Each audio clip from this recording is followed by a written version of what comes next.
Today at Fix in Swede we are gonna take a look at the trunk cover on a Tesla Model S. The fixings for the trunk cover are quite weak, and if you're not careful they will break. Unfortunately they are not sold separately, and you will need to buy a new trunk cover if those break.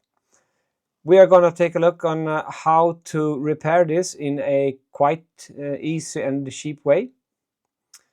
As you can see, those two have broken on the side, and one was still intact on the other one.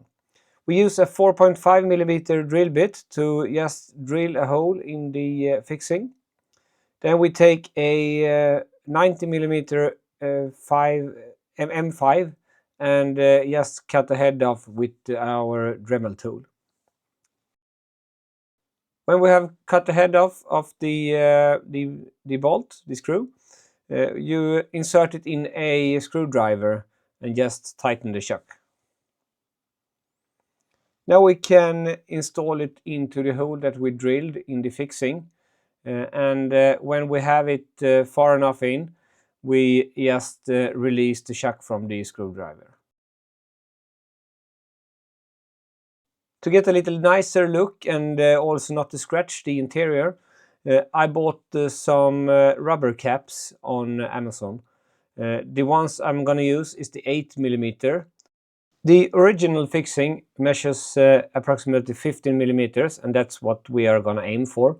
We don't want it to stick out too far, because then it won't fit in the fixing of the car.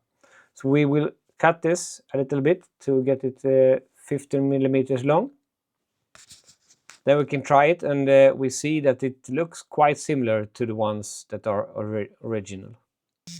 I used the Sika 591 to glue them to the bolts. I just filled the cap with some Sika. The cap is more or less filled with Sika, and then I just put it on. Then I rotate it in place on the screw to get the Sika to fix properly. And we do the same thing with the remaining ones that needed to be fixed. Then we just let it dry overnight, or maybe a day or two, and then we are ready with a fixed trunk cover. If you scan the code on the trunk cover, you won't get only the fixing. It's the complete trunk cover that is sold as a spare part. If you like this video and want to see more of this, please subscribe to our channel.